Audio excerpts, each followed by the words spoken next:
At our New Year's Eve dinner, my relatives were ganging up on me. They laughed at me for being a bookworm. They were busy praising my cousin Preston, who'd been working for years and had already established himself at a major corporation. As luck would have it, the female CEO of my cousin's company happened to be walking past our private dining room. Preston excitedly greeted her. Ms. Reed. A moment later, the CEO with her commanding presence walked in. Oh no, it was my ex-girlfriend. I was so scared. I immediately stood up, ready to make a run for it. But she stopped me. Hey there, kiddo. What are you running from? Got a guilty conscience. I remembered the day we broke up. I had asked her what 1 + 1 equals. She had confidently answered 2. I told her she was too smart and that I preferred my girlfriends a little dumber.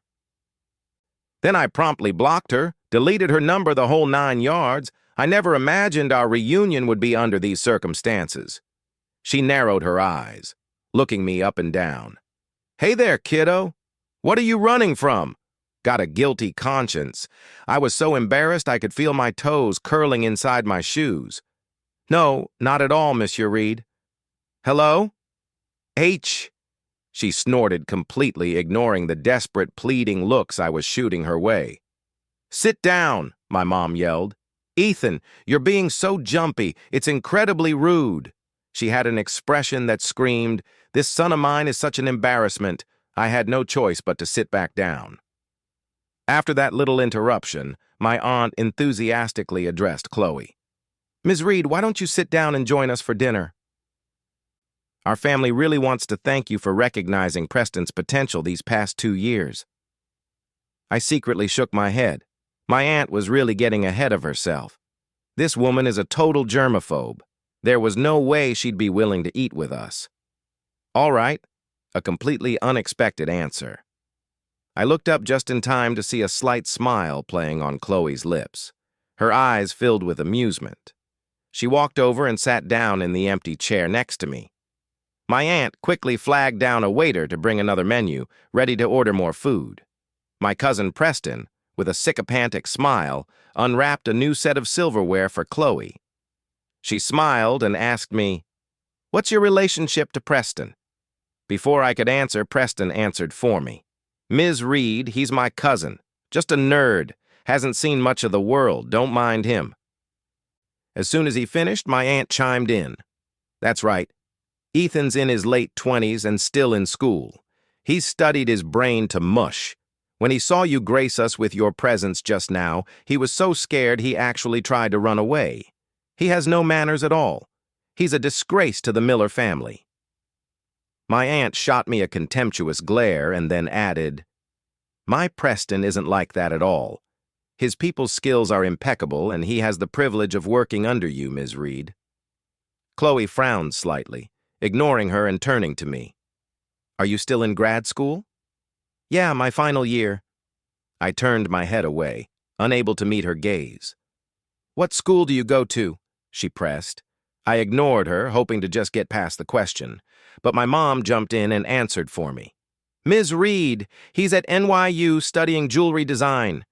I completely froze. The lies I had told Chloe were being exposed. I nervously turned my head only to see a cold smirk on Chloe's face. She leaned in and questioned me in a low voice. Ethan, how many words of what you've told me were actually true? While I was still in a daze, she stood up and announced loudly. After you graduate, come work at my company. We happen to have a new project that needs a manager. Preston shot to his feet. Ms. Reed, are you talking about the Sterling project? That's the one. Chloe nodded. Preston's expression soured. Miss Reed, you can't be serious, can you? Wasn't I already chosen to lead that project? How can Ethan, a student who hasn't even graduated, be put in charge? Chloe walked over to Preston, patted his shoulder, and said with a cold smile, I've just realized that with your people's skills, you're much better suited for the front desk. Our company only has female receptionists at the moment. We don't have a male one. Moving you there will fix that. Chloe turned on her high heels and strode coolly out of the room. She left our entire family standing there in awkward silence. My aunt turned to me, her expression grim. "You know, Miss Reed," feeling guilty. I quickly shook my head. "No, I don't." Preston sat back down, looking completely stunned, clearly still processing what had just happened. His whole life he's been the pride of the Miller family, the kid everyone else was compared to. But Chloe's move just now had clearly dealt him a heavy blow. After all, before Chloe showed up, the entire theme of this dinner had been praising Preston and tearing me down. My mom then offered some well-intentioned comfort to Preston. "Preston, don't feel too bad. Even though you've been moved to the front desk, it's still the front desk of a major corporation. You're still an employee of a major company after all. It's nothing to be ashamed of." The expressions on all my relatives' faces suddenly turned awkward. My dad shot my mom an angry glare. "Will you shut up? Can't you see Preston is upset?" The dinner quickly and unpleasantly came to an end. Everyone found an excuse to leave. I wasn't in a hurry to go. I packed up some of the leftover chicken. I planned to feed it to the stray cat I'd been secretly taking care of in my apartment complex. Once I was done, I walked out of the room and ran right into a soft wall. Oof! It was Chloe. She took a step forward, forcing me back into the room. She came inside and shut the door behind her. "M. Reed, what are you still doing here?" Her stare was so intense I could barely get the words out. She looked me up and down before snorting, trying to run away, dumping me for such a ridiculous reason, and then disappearing off the face of the earth. I was so embarrassed I wished the ground would swallow me whole. 2 years ago I had asked her, "What does 1 + 1 equal?" She replied, 2. I said, "Correct. You know too much. I prefer my girlfriends a little dumber," and then I just blocked and deleted her. I can't even bear to think about it. It was just too absurd. "Ms. Reed, I'm sorry. H is sorry supposed to fix everything? You're an emotional con artist. You should be in jail. I admit I lied to you about a lot of things back then, but we really weren't a good match." "Why not?" "My great-grandmother came to me in a dream. She said, 'Our stars are crossed, and that being with you would lead to a bloody disaster.' She moved in close, grabbed me by the collar, and glared, 'Ethan, if you feed me one more line of crap, I'll make you see stars, and we can test that bloody disaster theory right now.' A chill ran down my spine, and I didn't dare run my mouth anymore. I looked down and met her captivating eyes, which I hadn't seen in so long. Even though they were cold right now, in my mind, they started to merge with the enchanting eyes I remembered from 2 years ago. Back then, in a dimly lit room, she had grabbed my collar just like this. Her warm fingers would trace patterns on my chest, slowly stoking the fire inside me. When she was turned on, her cheeks would flush, and in moments of passion, those eyes of hers would become hazy and utterly mesmerizing. It drove me wild. The more I thought about it, the more worked up I got. I quickly shook my head to clear it and swallowed hard. "Ms. Reed, whatever the case, we've already broken up. Let's just go our separate ways amicably." Just then, my mom called, "Ethan, you didn't come home. Are you planning on sleeping on the street on New Year's Eve?" "No, I'm on my way back now." I hung up and looked at her. Stuck. My mom's calling me home. She let go of me, took a step back, and said, "You can go, but you're adding my number back right now, and give me your home address." What? What do you mean? What? We are not finished. If you ever dare to block me or disappear again, I will show up at your front door, she threatened, pointing a finger right at my nose. I had no choice. Under her pressure, I had to unblock her number. Then I typed my home address into the chat window, ready to send it. "Be honest, don't you dare try to fool me with a fake address again." My face flushed. I quickly deleted the fake address I typed and put in the real one. Damn it, I couldn't lie to her anymore. Seeing the address I sent, Chloe nodded in satisfaction. As she left, she shot me one last glare, its meaning perfectly clear. A little over 2 years ago, I was preparing for a national jewelry design competition.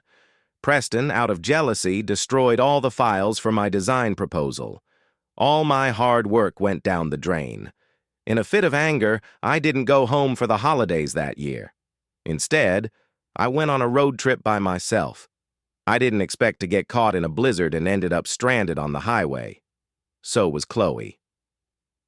So we ended up spending New Year's Eve together in my car. After we were finally rescued, we were put up in the same hotel. One thing led to another, and it felt like fate. We were attracted to each other, so we started dating.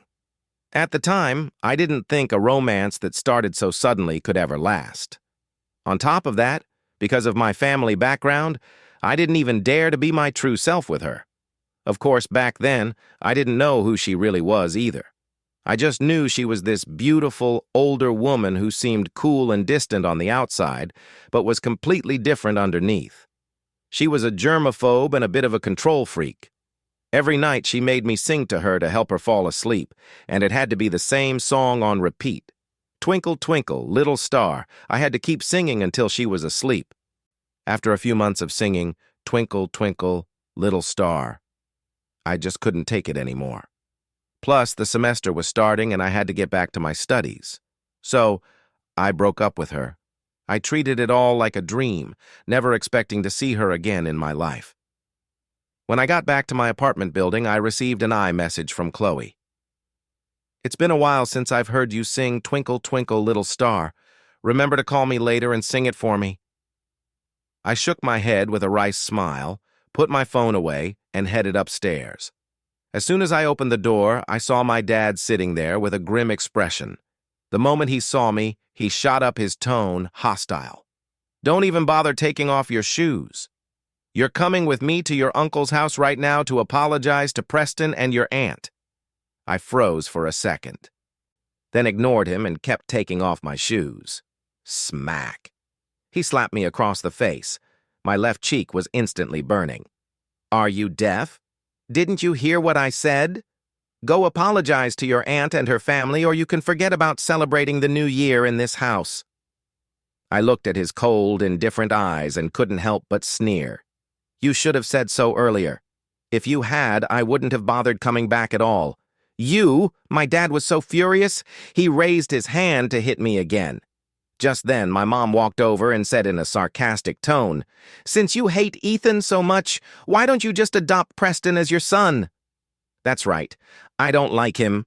If it weren't for him, would Ms. Reed have embarrassed Preston? He ruined the holiday for the whole family? Yep, that's my dad. Anyone who didn't know better would think I was the son of his mortal enemy. He's never liked me. Not since I was a kid. I really didn't get it back in middle school. I even talked to some of my friends about it. They all said that no parent doesn't love their child, so it must have been something I was doing wrong to make him hate me. But I thought about it for a long time and could never figure out what I did to make him so unhappy. I couldn't be bothered to waste my breath on him. I just turned around and opened the door. "I'm leaving. It's not like I'm dying to spend the holiday here anyway." "Ethan, you get back here. Do you think slam?" The door slammed shut, cutting off his yelling. I hurried downstairs and out of the building. I pulled out my phone and opened a map app, looking for a hotel to stay in for the night. "Ethan." I heard Chloe's voice. I turned around and saw her getting out of a Range Rover, heels clicking on the pavement. "What are you doing out here?" She walked up to me, took one look at my face, and asked, "What happened to your face?" "My face? I accidentally walked into a wall." I lied, then quickly changed the subject. "M. Reed, what are you doing here? I was afraid you'd lied to me again, so I followed you to make sure the address was real." She said this while looking at me with a complicated expression. I felt a little awkward. I mean, I had a track record. It was perfectly normal for her not to trust me. The address is real, but I don't think I'll be staying here anymore. Where are you going? I was quiet for a moment. I'll find a hotel for tonight. I'll figure the rest out tomorrow. Her eyes lit up and she said, leaving no room for argument, "Why stay in a hotel? You're coming to my place." After her identity as a CEO was revealed, Chloe stopped holding back. She took me to her villa. Back when we were dating, I'd only ever been to her penthouse apartment, which I was already envious of. Now I was just completely stunned. The living room of this villa was at least twice the size of my entire family's apartment. The decor was minimalist but luxurious, exuding a sense of high-class taste. When I snapped out of it, I looked down and realized I was wearing one slipper and one sneaker. It was a little awkward. She noticed, too, and just smiled, shaking her head. Then she handed me a pair of slippers. "Change into these. I'll go run you a hot bath. You should take a shower first." I hesitated. "What about your family? Don't worry." "This is my private villa. I live here alone." She turned to look at me and gave a bitter smile. "I got into another fight with my mom. So this New Year's Eve, I'm spending it alone." I froze for a second, my mind flashing back to that night 2 years ago. New Year's Eve, we were stranded on the highway. I had some beer and snacks in my car, so I invited her to join me for a simple New Year's Eve meal. She asked me why I was out on the road on New Year's Eve. I said, "I had a falling out with my family. There's no point in going home for the holiday." Her eyes lit up. What a coincidence. Me too. My parents and all those relatives don't like me. My dad's gone and my mom has her own life. I'm just an extra. If you put it that way, I guess I'm an extra too. We talked about nothing in particular. And then somehow we both started crying. And then she kissed me. In a complete daze, I lost my first kiss. "Chloe, you shoo." Through her tears, her eyes suddenly held a seductive glint. "Don't talk. Just kiss me." After that, we naturally became a couple, our own little team redundant. "Ethan, I left a change of clothes for you on the bed." Chloe's voice called from outside the door. I turned off the water, dried off, and peeked through a crack in the door. Seeing no one was there, I stepped out. After showering and changing into the fresh clothes she'd left for me, I felt much better. When I got to the living room, Chloe was already there waiting for me with a few cans of beer. "Want a drink?" she offered. I walked over and grabbed a beer. "Just drinking." "What else did you have in mind?" She licked her red lips and gave me a wink. Startled, I quickly popped open my beer and took a couple of gulps to calm my nerves. "So, about your face. Preston didn't hit you, did he?" I paused, looked at her, and shook my head. "No, it was my dad." "What?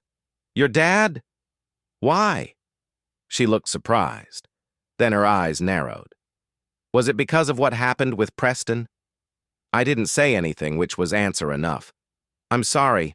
I lost my temper, and I shouldn't have put your cousin down in front of your whole family like that." I waved it off. "It's not your fault. That was just the spark. The real problem isn't you. The root cause is that my family just doesn't like me. They love Preston, and they want him to succeed. My only purpose, it seems, is to make Preston look good by comparison. When we were kids, Preston would bully me, and my dad always took his side. If Preston was upset, my dad would blame me. I once asked him why he treated Preston better than me. My dad said, "It's what I owe his family. If your uncle hadn't worked to put me through school, I wouldn't be where I am today. I owe your uncle, which means you owe Preston. You have to be good to him. Your cousin is so outstanding. How could you even think of comparing yourself to him?" Of course, I was upset, but I didn't know how to argue back. My mom doesn't love me either. Her relationship with my dad is terrible, and she's always believed he's in love with my aunt. They grew up together, and my dad treats Preston better than his own son. She's not just angry with my dad and my aunt. Sometimes she takes her anger out on me. When Preston deleted my files and ruined my chances at the design competition, when I caught him, my dad tried to cover for him like he always did, but my mom ignored my dad and insisted that Preston face the consequences. In the end, my aunt had to beg my mom with tears in her eyes to forgive Preston before my mom finally let it go. Ever since then, whenever my aunt gets into an argument with my mom My mom brings it up. It's like her ultimate weapon. The moment she uses it, my aunt just deflates. My painful experience became a tool for her to win arguments against my aunt. Thinking about all this, I couldn't help but feel suffocated. Before I knew it, Chloe and I had finished a whole case of beer. Chloe was sitting beside me. My head was spinning. I asked her, "Chloe, after all the lies and the way I broke up with you, do you hate me?" "Of course I do. I hate your guts." I woke up the next day and it was already noon. Chloe was nowhere in sight. I remembered her saying, "I hate your guts" last night, so I quickly changed back into my clothes and bolted. I didn't even go back to my parents' place. I went straight back to campus. A few out-of-state staff and students stay on campus over the holidays for personal reasons, so I was able to get into my dorm. The cafeteria food was still mediocre, but eating there felt a lot more liberating than that New Year's Eve dinner at home. A few days later, I was back in my usual routine, hiding in my dorm bed reading a novel. Suddenly, I got a text from the dorm supervisor telling me to come downstairs. A girl was here to see me. I was completely baffled. I couldn't imagine which student would be looking for me. When I got to the lobby, I saw Chloe sitting in the reception area dressed in black stockings and high heels. I was completely floored. "Seriously, Chloe, how did you find me here?" "M. Reed, you were looking for me?" I asked with an awkward smile. "Yes," she said, her face blank and her voice cold. "Is there something I can help you with?" I asked, feeling a little guilty. "I'm thinking about finding a cage and locking you in it," she said, her voice suddenly sharp. I knew she was calling me out for running away again. I didn't run off on purpose. I had to get back to school to work on my thesis project. I lied through my teeth. She didn't argue, just nodded. "Fine. Work hard on it. And when you're done, you're coming to my company for an internship. Once you graduate, I'll offer you a full-time position." "Got it." I was intimidated by her powerful aura and quickly agreed. "Got it." After a moment's hesitation, I asked, "Miss Reed, why are you so insistent on me working at your company?" Remembering what she'd said that night, I couldn't shake the feeling that this was her way of getting revenge on me. By getting me into her company, she could keep an eye on me whenever she wanted, but a smile played on her lips because I see potential in a talented student like you, of course. My company is partnering with the Sterling Group, and we're planning to launch a new subsidiary in the jewelry sector. Ethan, I have very high hopes for you. Looking at her sincere expression, I was actually, damn it, moved. One day, I had just finished my interview and was walking out of a small conference room at Chloe's company. As I approached the reception desk, Preston came over. He was smiling. "Ethan, you're not actually planning on working here, are you?" "I am. Just passed the interview. Looks like we'll be colleagues soon, Mr. Receptionist." Preston's smile instantly froze on his face. "Ethan, what are you so smug about? You think you've got it made just because you're sleeping with the CEO? Let me tell you, Ms. Reed already has a boyfriend. You're just the other man." I burst out laughing. "Why are you getting so worked up? Don't tell me you're her boyfriend." Preston laughed, too. "You don't have to be so sarcastic. If you don't believe me, I can take you to the company cafeteria and show you." With that, he dragged me toward the company cafeteria. On the way, I saw how nice and clean the cafeteria was, and I found myself looking forward to eating here once I started working. The food had to be better than my university's dining hall, right? Just then, I saw Chloe in the distance. Sitting with her was a fair-skinned guy with blonde hair and glasses. I looked at the guy, feeling like I'd seen him somewhere before. "That's Ms. Reed's boyfriend," Preston said smugly. "See that? He's even peeling grapes for her." I took a closer look. That guy's technique is terrible, huh? Preston looked at me confused. "He's not peeling those grapes right. He's tearing off half the fruit with the skin. What a waste. His hands look nice, but they're clearly not made for peeling things." Preston's face stiffened, and he said urgently, "Ethan, you don't have to pretend to be so calm in front of me. You know perfectly well that she's not going to give up a tall, handsome..." Rich guy like that for you? I felt a sharp sting in my chest, but I kept my face neutral. Oh yeah, you're right. With that, I turned to leave. Well, Mr. Receptionist, I'm heading out. See you around. It wasn't until I got home that I remembered who the blonde guy with glasses was. He was a senior in my department, a guy named Tyler Shaw. I'd seen him around campus a few times. He was one of those rich kids who drove a supercar to class. Even my roommate had sighed about it more than once. If I had a Lamborghini, I wouldn't be single. Looking at it that way, he and Chloe really did seem like a much better match, and I was just the ugly duckling. My family background made it hard for me to believe that I was worthy of being loved. I used to hope for my parents' love, but they shattered that hope time and time again. I also witnessed their loveless marriage. Over a year ago, I realized I was falling deeper and deeper for Chloe. I felt an instinctive fear, a fear of the future. I never had the confidence that I could truly have Chloe's love. But her love for me was so intense. I was afraid that over time she would get bored of me or that we would end up like my parents. I couldn't accept the idea of our beautiful love story ending that way. So I chose to end it when things were at their best. That way at least I would still have the beautiful memories. I ran away. I was a coward. But then against all odds we met again. It made me start to wonder if maybe we were fated to be together.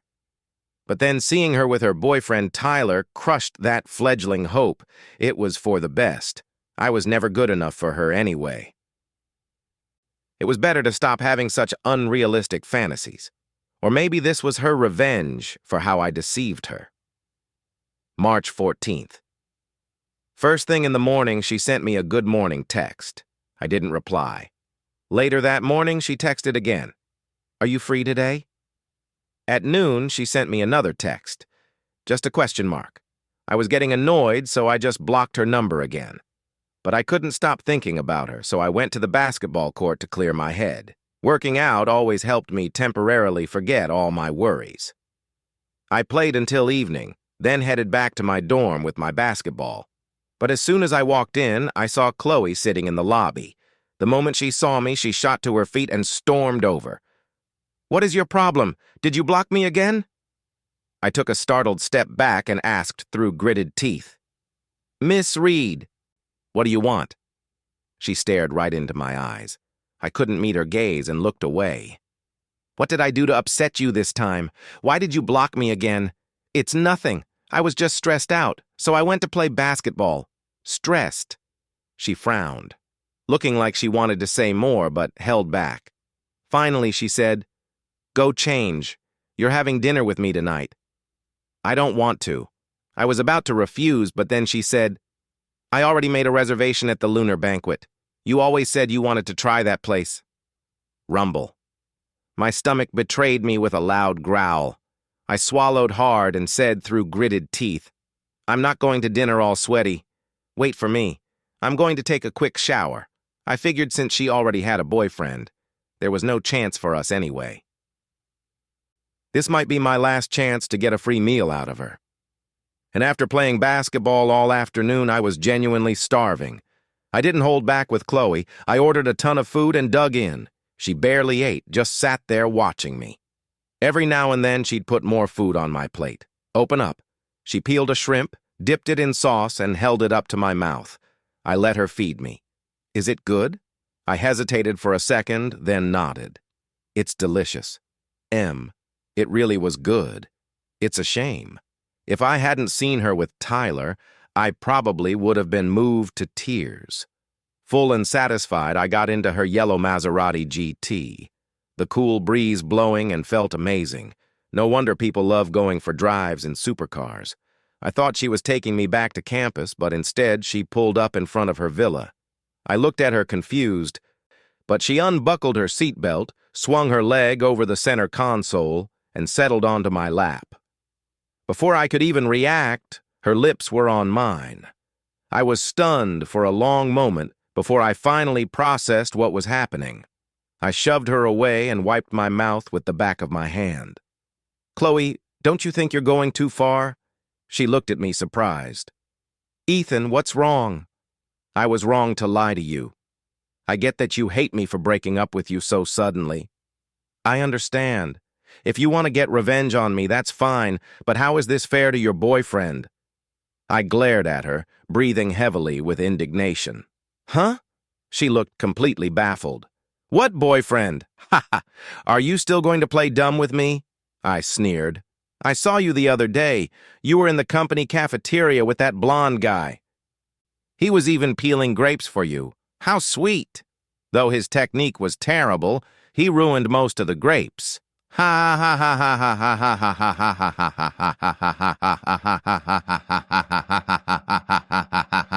ha ha ha. She burst out laughing. I was furious. Chloe, so you admit it, Ethan. What makes you so sure he's my boyfriend? Chloe asked, smiling. I asked her. If I'm not mistaken, that was Tyler Shaw, right? Chloe looked a little surprised and nodded. Yes, you know him? I shook my head. He's a senior in my program. I know who he is, but he probably doesn't know me. A rich kid who drives a supercar to class. If he's not your boyfriend, why would he be peeling grapes for you?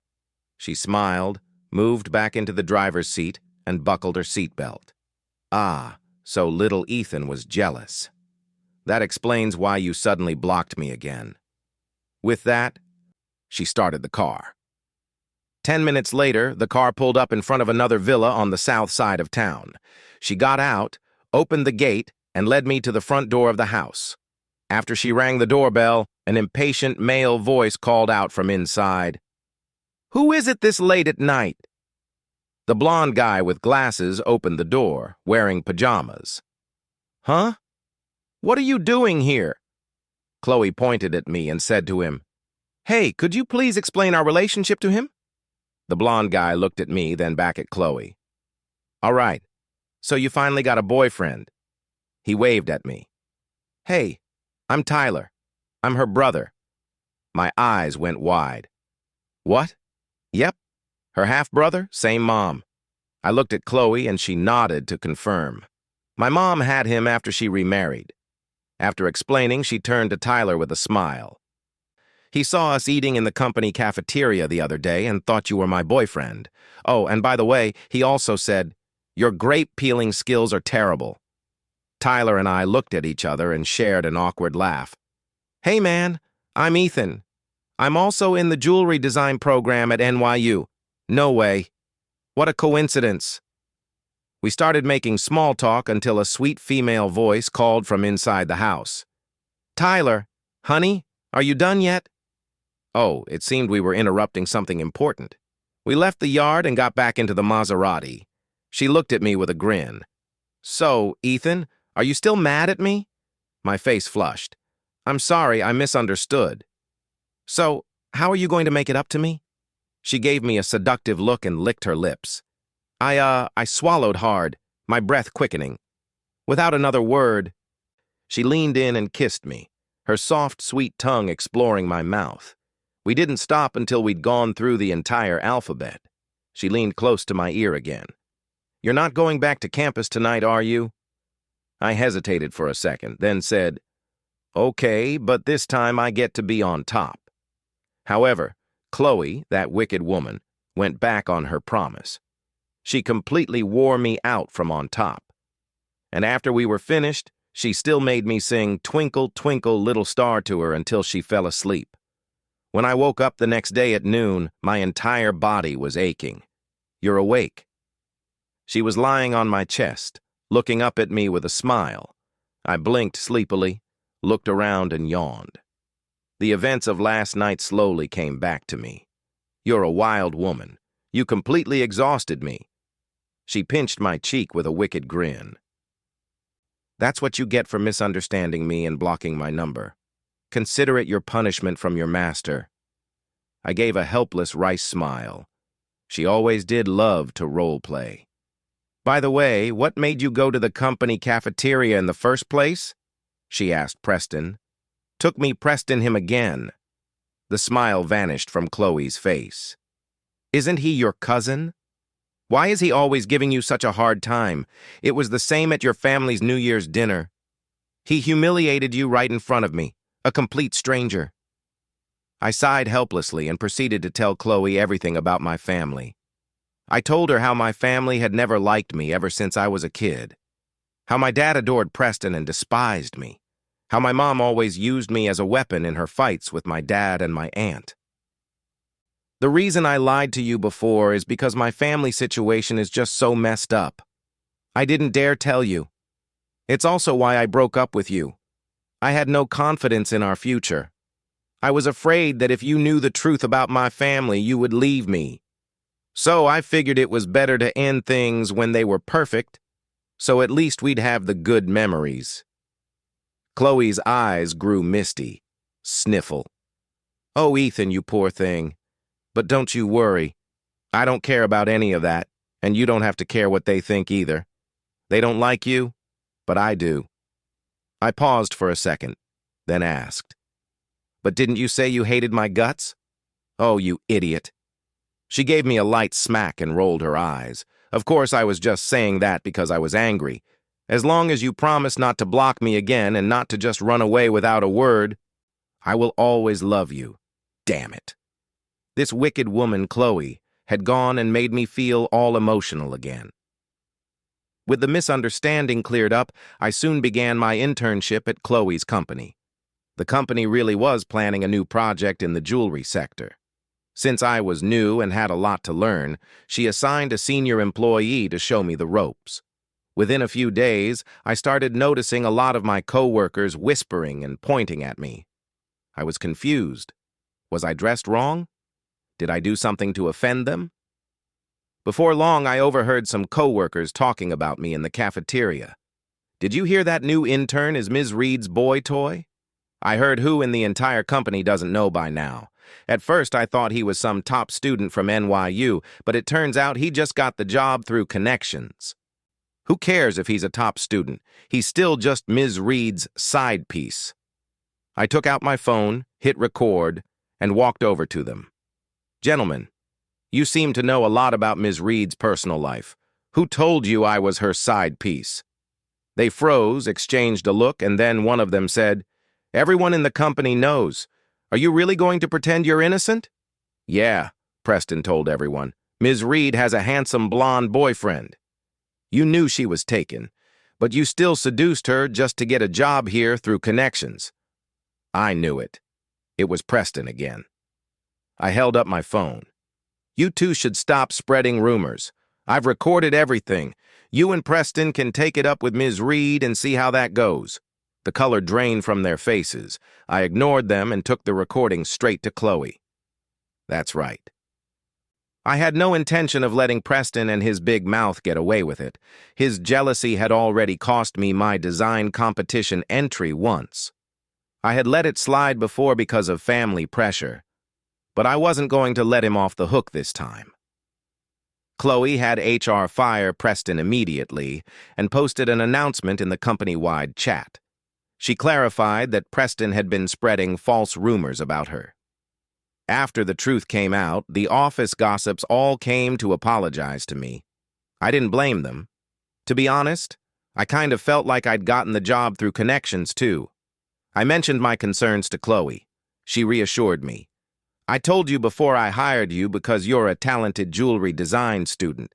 They might doubt you now, but I believe your talent will shut them up soon enough. Besides, it's not like our company has a rule against office romances. You don't need to worry about what they think.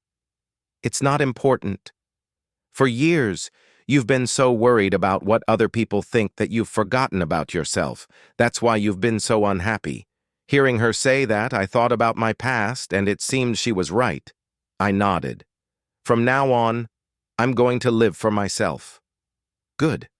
I'm glad to hear you say that." As she spoke, she handed me a set of car keys. "What's this for?" I asked, confused. Chloe grinned mischievously. "They love to gossip, right? From now on, you can drive me to work every day. That'll really give them something to talk about. I've been meaning to give you this car for a while. I've just been so busy lately." It slipped my mind. I looked at the Trident logo on the key fob and swallowed hard. It was a Maserati. I took the keys and my thoughts turned to the stray cat I'd been taking care of near my old apartment. Now that my life was turning around, I couldn't just forget about him. Chloe, can we have a cat at the house? I was secretly taking care of a stray near my old place. Her expression immediately turned awkward. I knew she was a germaphobe and wasn't a big fan of animals. After a moment of silence, she nodded. If you like him, then bring him here. If it's too much, we can always have him stay in the yard. That's true. Your yard is huge. We could raise a whole litter of cats out there, not just one. With Chloe's permission, I immediately drove the Maserati to the store and bought a pet carrier, cat food, a litter box, and everything else I'd need. Early the next morning, I drove back to my old neighborhood to pick up my cat, but I ran into my dad downstairs. Preston lost his job. Was that your doing? He confronted me the moment he saw me. Seeing the dark look on his face, I felt a surge of anger. He was spreading rumors about the CEO. It's perfectly normal for him to get fired for that. My dad pointed a finger at me and yelled, "Don't try to deny it." Preston said it was because you snitched on him to Miss Reed that he lost his job. I shot back at him. So what if I did? If he hadn't been spreading lies, there would have been nothing for me to report.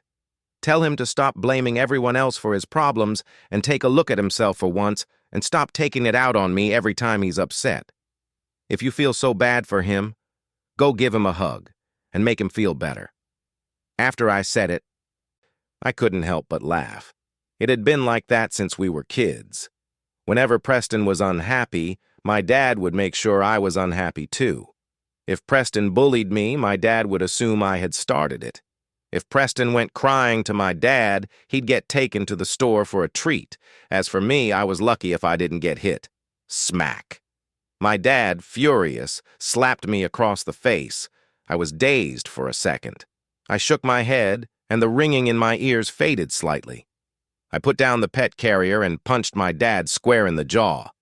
Ah! He stumbled and fell to the ground, looking at me in utter disbelief. I just glared back at him. I had decided to live for myself from now on, and I wasn't going to tolerate his baseless abuse anymore. He held his face, stunned for a long moment before he recovered. He scrambled to his feet, looking like he was about to come at me again. I clenched my fists and raised them in a defensive stance, ready to fight back. A few neighbors who were passing by stopped to watch the commotion. He hesitated, then walked away, muttering curses under his breath. He only picks on people he thinks are weak. I ignored him and went to find the stray cat with my carrier. Just as I got him into the carrier, my mom showed up. Well, Ethan, now you're brave enough to hit your own father." I ignored her and carried the cat back to the car. After I had the cat settled, I saw my mom standing by the car. She was staring at the yellow Maserati with a look of excitement and curiosity. "Wow, this car looks expensive. Did Ms. Reed give it to you? You really are my son after all, to catch the eye of a powerful woman like Ms. Reed." After all those years of being pushed around by Preston and his family, you're finally standing up for yourself. Keep it up. Next year, you can drive this car home for the holidays. I opened the car door, got in, and said to her through the window, "Don't even think about it. I'm never coming back to this house again." My mom was stunned.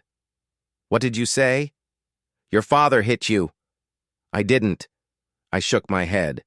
"I accepted a long time ago that my dad doesn't like me, but I can't for the life of me understand why you, my own mother, don't love me either. I'm sick and tired of being a pawn in your games against them."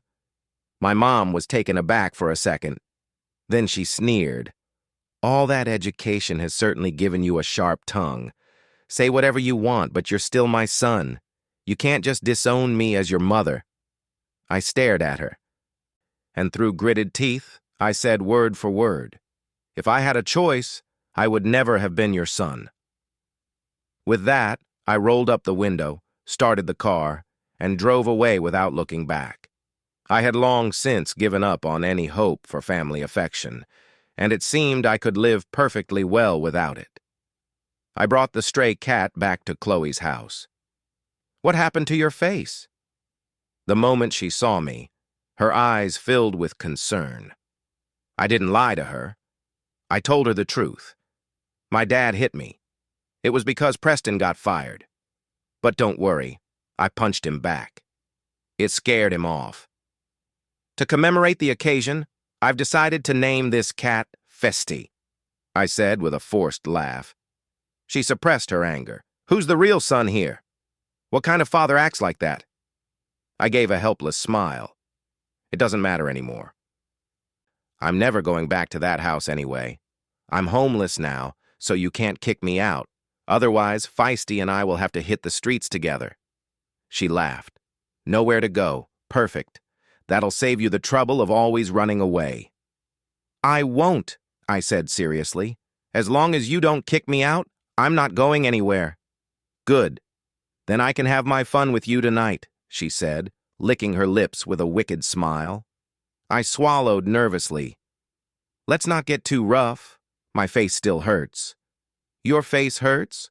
Well, then tonight I'll just have to give it a nice warm massage for you. That should make it feel better." Then she leaned close to my ear and whispered something. I immediately felt my blood rush to my head and my nose started to bleed. Later, Preston sent me an iMessage begging me to talk to Chloe on his behalf for the sake of family. I scoffed at that. "Who the hell do you think you are calling us family?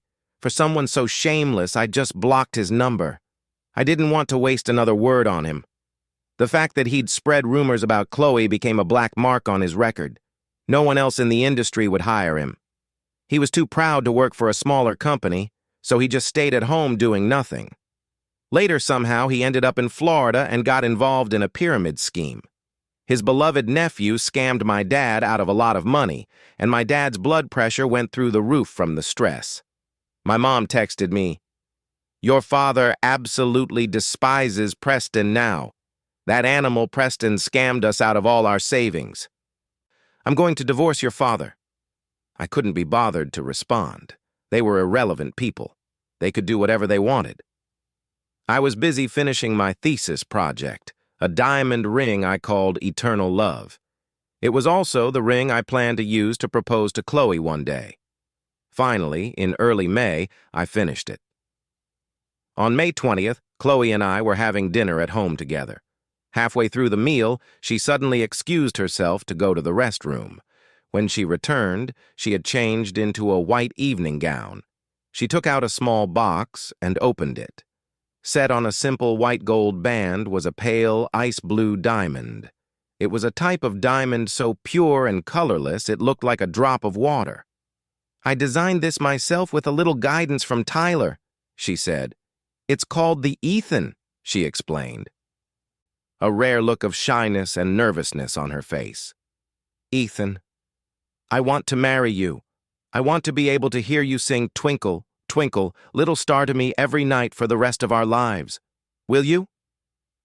I also pulled out a ring box, opened it, and revealed a red diamond ring lying inside. "Chloe, this was my thesis project. It's also the engagement ring I designed myself. It's called Eternal Love, and it belongs to you." Chloe covered her mouth with her hands and started to cry. We each slipped our rings onto the other's finger. After a short, sweet kiss, she asked with a smile, "Ethan, where did you get a red diamond?" I smiled.